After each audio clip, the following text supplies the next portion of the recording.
EDL 850, Mod 1. Hello, everyone. My name is Erica Arnold. I am a native Central New Yorker. I moved to Kansas 15 years ago, and that is when I started my education career. I am a special education teacher currently, and I have decided to work on my administration degree so that maybe I can do something else besides just be a sped teacher. I live here with my family. My family here consists of my boyfriend Matt, Zoe and Lola are our little dogs in there. Zoe's the white one and Lola is the black one. I also have Jeter and Agori. They're cats. One of them is black and one of them is white too. Bailey and Blake are my turtles, and then I also have Lucky, who usually lives at school, but it's summer, so she's here for the summer. My hobbies are reading, kayaking, camping, and traveling. We do a lot of traveling. We do like to stay in our country, and we have just been trying to see all the things our country has to offer.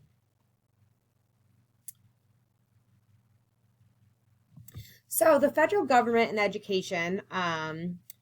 So the federal government sets guidelines in order for the states to receive federal funding. The states are not required to follow these guidelines through the 10th Amendment, which states that federal government gives control of education to the states.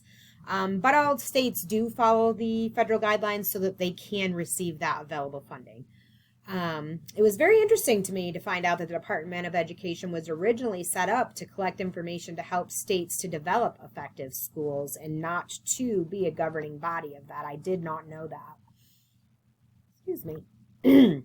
So their federal government roles and responsibilities is they need to enforce discrimination laws, be that color, race, academic ability, all of those things that we can be discriminated for, they need to enforce those laws. They look at research and collect data so that our school systems can continue to get better. They set federal funding guidelines. I was also interested to learn that we only get it's less than 10% of our funding comes from the federal government. I really thought that it was more than that. And they are to identify problems that they see. So what that would mean is maybe we see our country as a whole is really failing in reading. What do we need to do? What have we currently been doing, and what can we do to increase our country's reading abilities and just to make things be better for us as a whole? The purpose of the state government and education is they do oversee the public education. They allocate funding, which again, interesting to know that we only get about half of our operating costs from the state government. They also set the state standards and the procedures for the school districts to follow. They do decide how much of the budget is spent on education, which is a big thing for our governing body and the State Department. They set our state standards and decide on the assessments that will be used for those standards and to see how our students are doing when learning those standards. They are responsible for the licensure of the teachers and the administration. They oversee special education services, and they also in charge of school accreditations. The local government or the school board is usually what happens. So in most public school cases, the school board is the legal entity responsible for running the schools. Most places they are voted on. They did mention that places like Chicago and New York, they were appointed boards, but most of them are voted on. They're responsible for monitoring the school's performance and the educational quality being provided in their school districts. They need to look and see the decisions that are being made. Are these working? Are they in the best interest for our students in our town? They establish the curriculum. They are in charge of hiring staff, although through our Board of Education, they are in charge of hiring the superintendent. The superintendent and the board work together with the administration, and then the administrators are in charge of hiring for their schools. However, the Board of Education does need to approve all positions that are hired. They do oversee school policies. That is something I know that's looked at every year. They look at our school budget. As I said, they hire the superintendent. They do need to accept collective bargaining, and I know in our school district, our collective bargaining group consists of half board members and half teachers that are members of NEA. And they really need to acknowledge and listen to parents. It's not just their students that they have to worry about. Yes, that is our most important thing, but parents need to understand what's happening in our schools, and they need to feel like their concerns are also being heard.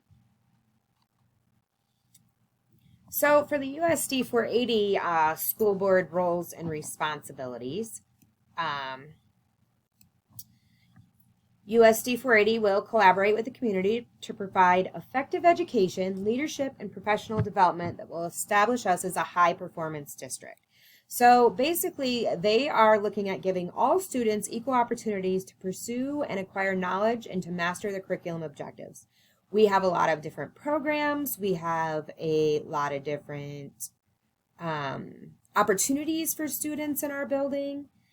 We have a lot of different opportunities for students outside of our building through partnerships with colleges and different workforce throughout our community. So I believe that their school board roles and responsibilities through policy IA are currently being met.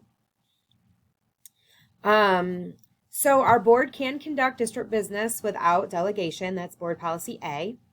Board of Education meetings are covered by local media. There is a clause in there for that and what they can and cannot do as far as recordings and things like that. That is policy BCBJ. They review curriculum and technology through committee. When you look at policy IJ, basically what that says is they will look at new curriculums, they will look at technologies, they will look at things like that, and what they do is they select a committee. The committee works on that. They talk to teachers, they talk to stakeholders, and they work on how these things are working well for our district, if they're not working well for our district, and that is how things are reviewed in Liberal, to the best of my knowledge.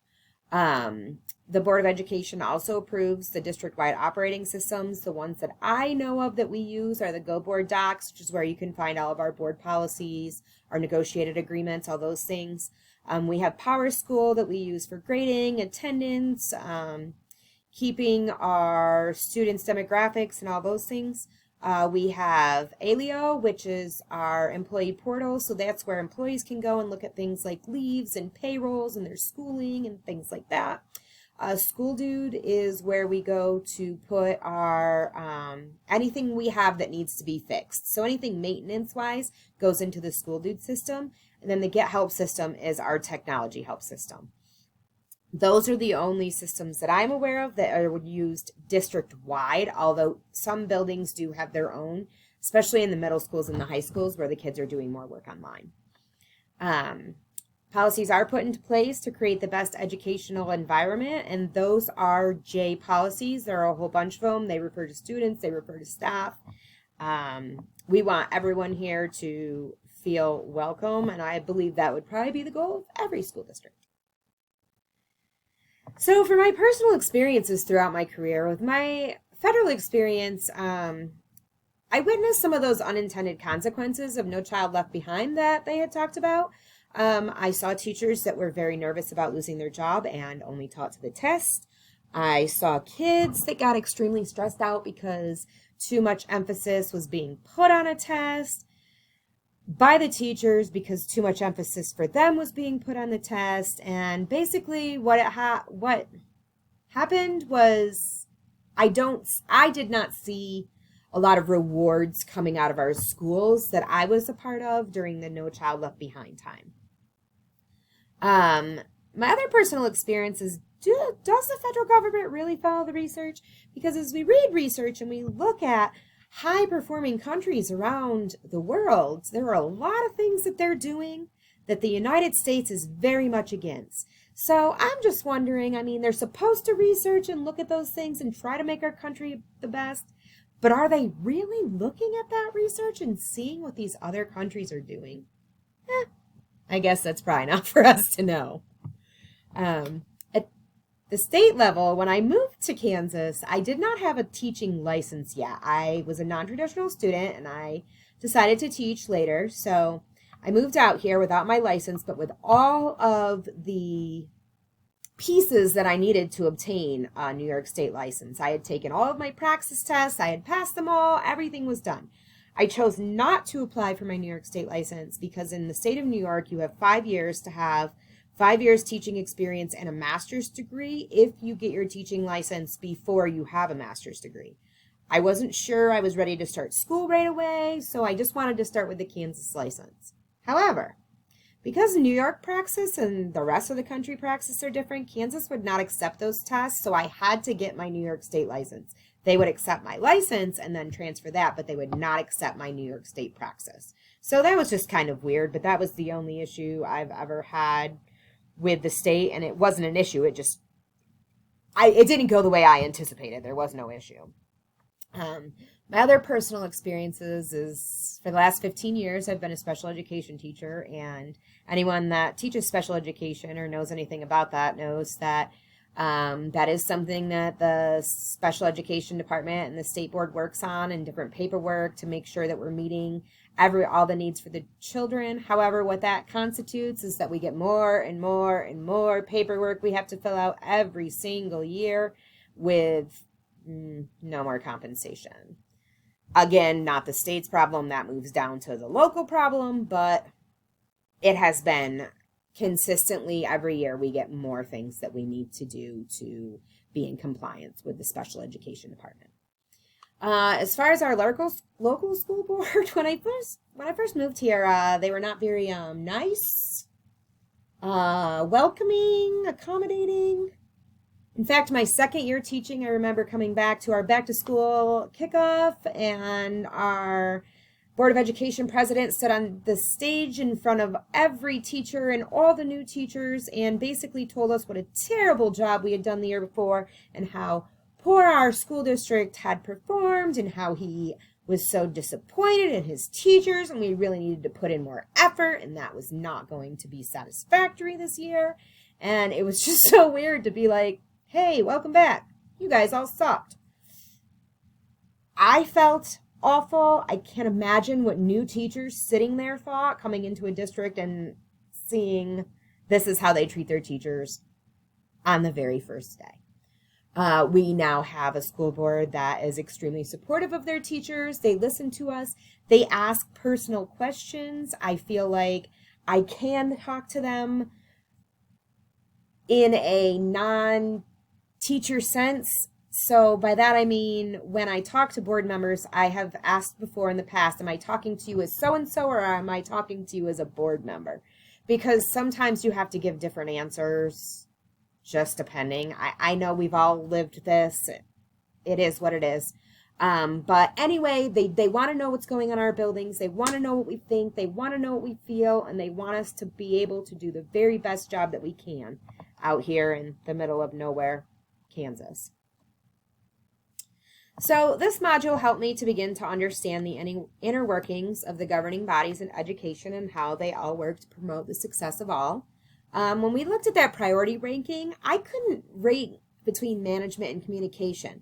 I believe that they are both a top priority and they go together. You are not going to have a strong management leadership team unless you have good communication. You are not going to have a strong building. You're not going to have a strong classroom unless you have strong communication. Communication is key all the way around to good management, good leadership, good relationships. I think the next priority would be the technology, and then the operating systems. Both are important, but without the technology, we usually can't use the operating system. So I believe that those two go together as well. This assignment encouraged me to look deeper into our Board of Education policies.